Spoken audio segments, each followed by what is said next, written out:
All right. We have been introducing a lot of sort of new units for just the generic concept of how bright is a beam of light. So I thought at this point I should um, pause and summarize them and just talk about where we've been, where we're going, how all these things differ from one another. We started with flux and then moved on to luminosity in the previous video, but in a way, luminosity is sort of the more fundamental unit, right? Just the amount of power emitted by an object in watts, joules per second, is the most basic quantity. So I'm listing it first in this list right here. By the way, I also am highlighting the fact that if you take other classes involving maybe laboratory physics or engineering, you'll probably see different names for these quantities. So on the left, I've got the astronomy terms. On the right, I've got the more approved SI MKS units for these various terms that you might see in other courses. But astronomy, of course, is always going to be a little uh, idiosyncratic on its own. So in this course, we'll be using the astronomy terms. So we've got the total power, luminosity in watts. Then we have been looking at the flux, which is the power emitted or absorbed by a specific area, per unit area, watts per square meter. And we've also been talking about how that breaks up into spectral quantities of flux per unit wavelength, per unit frequency.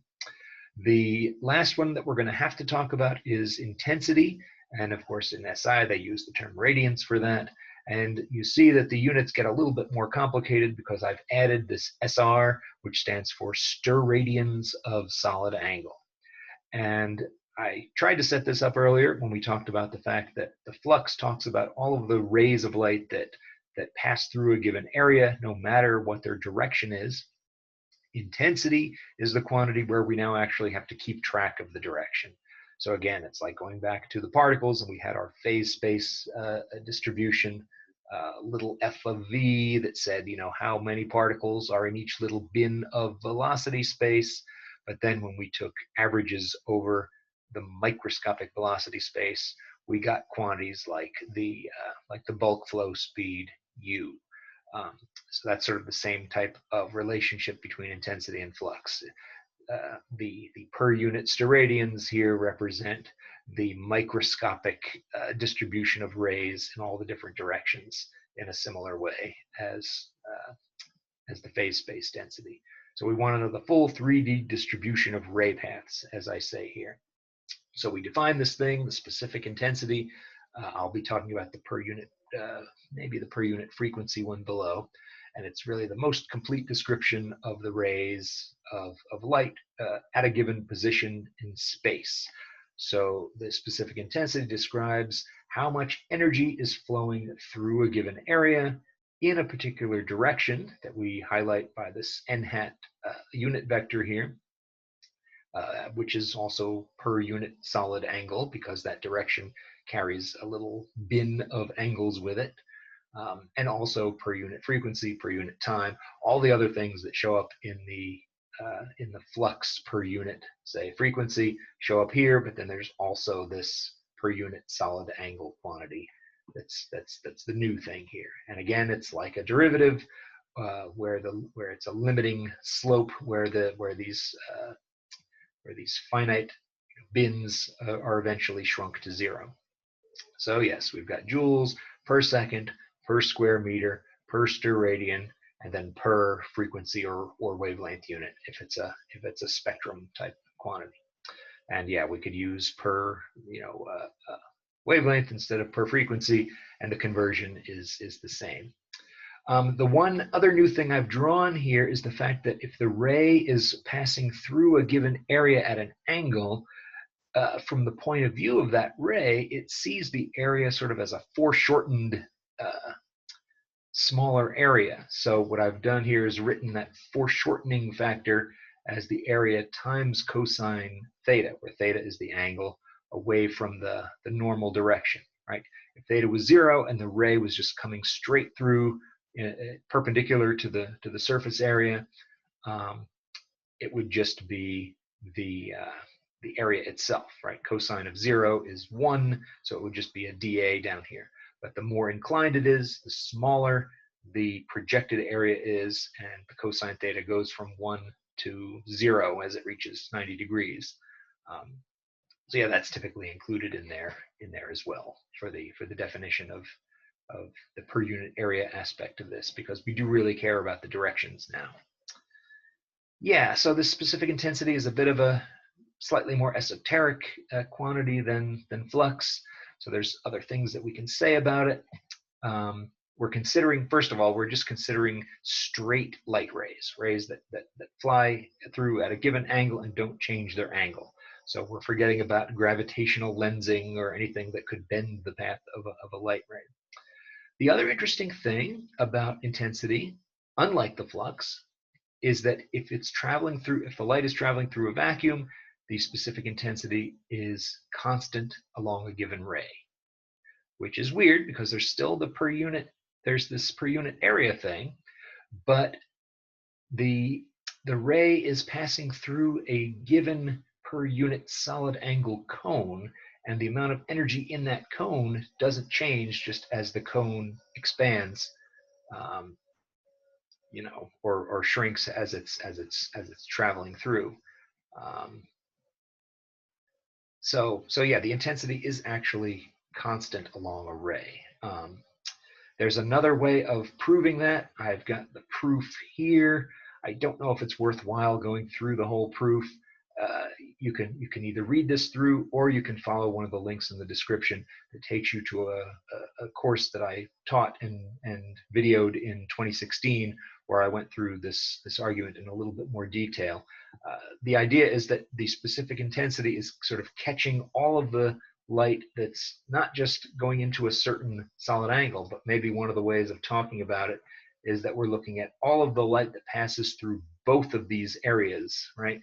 If we're talking about the light that passes through the first area and the second area, we're talking about the light per unit area on one, but expanding into the solid angle to fill the other, or vice versa. And those two different ways of defining which one is the area and which one is the cone ought to give the same answer, and the same amount of light should be flowing through no matter how it's described.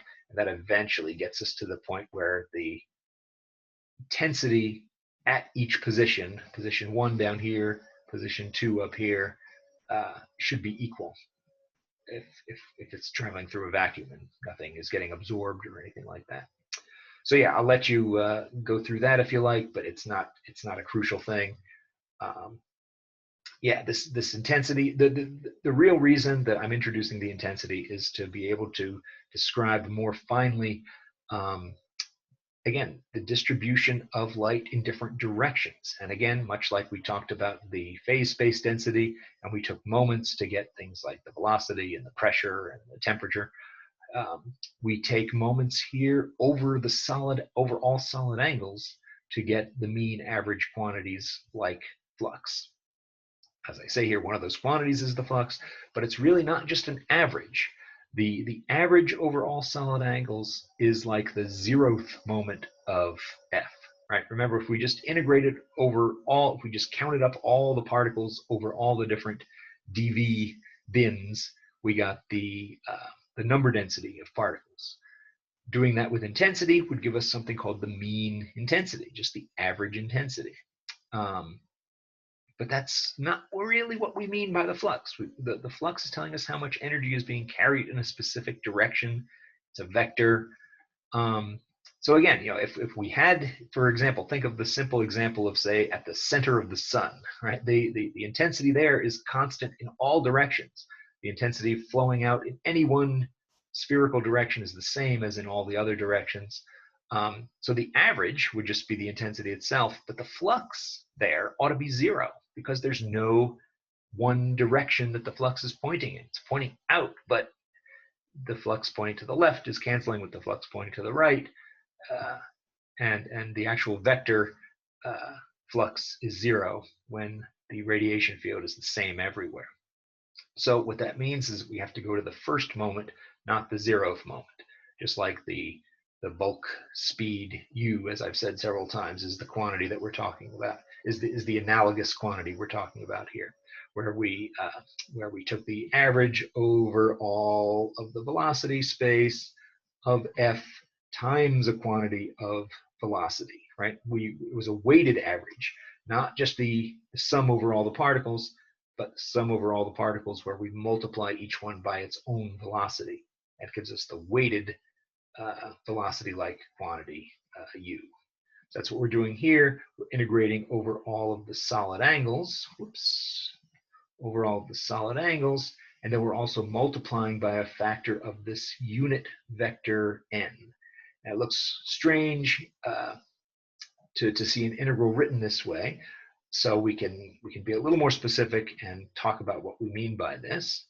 This n vector is just a vector that's pointing out from the origin in the radial direction, and depending on what value of theta and phi we're at, that tells us where the unit vector n is pointing. So the actual breakdown of where n is pointing depends on theta and phi, and it's just, if we wanted to talk about the x and the y and the z components of the n vector, that is really just the x and y and z components of a radial vector, right? We've seen these in the conversions for spherical coordinates. And of course, if we want to integrate over all the full solid angle space, the integral has to be over theta and phi, as we talked about when we talked about multiple integrals in spherical coordinates. But this flux quantity now is something we can evaluate, but we can do it component by component. So as I say here, let's say we want the flux in the z direction. The component of the f vector in the z direction, f sub z, is really f dot, the unit vector in the z direction, right? The dot product is the projection, right? It's the projection of f along the z-axis. So that's what we mean by the z component. And if we do that, the only place in this definition up here to take a dot product is with that unit vector n. So what we do is we now take this multiple integral over theta and phi of I, but we also have to include the weighting factor of the z component of n, which is just cosine theta, as I say here. Whoops. So the actual flux integral for the z direction looks like this. It's the integral over all phi directions, over all theta directions, where the sine theta thing comes from just the definition of spherical coordinates. We're taking an integral over the intensity, which theoretically could depend on theta or phi. And we also have to include this cosine theta factor in there. Now, as I say here, what if this was an isotropic intensity, which means what if it's the same in all directions, as I set up at the beginning for the example of the center of the sun? That means it's a constant that you can pull out, and this integral over d theta is of the function sine theta cosine theta. And I wanted to show you what that looks like. What you can always do is go to Wolfram Alpha, a nice website where you can just type in an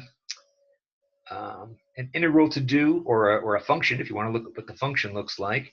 So now we want to look at sine theta times cosine theta. I just use x here from 0 to pi. And guess what? It's a function that is completely symmetric. If you were to take the integral of this from 0 to pi, you would get 0. And that's what I say here. It's 0 because it's an odd function. And if I is constant, the flux in any direction, not just z, will give you an answer of 0. So what you need for a non-zero flux is a peak in the intensity as a function of direction in some direction, just like when we were talking about getting a non-zero bulk speed, there's got to be a peak that's offset from 0 somehow to give you that non-zero centroid or average velocity. That's what we mean by how these things work together. Yeah, so again, what we'll get to in the final video, why do we care about this? Well, the intensity is the thing that follows the light only along one particular path, only along one particular ray, and that's what's going to matter for the absorption and the emission of light along a specific beam.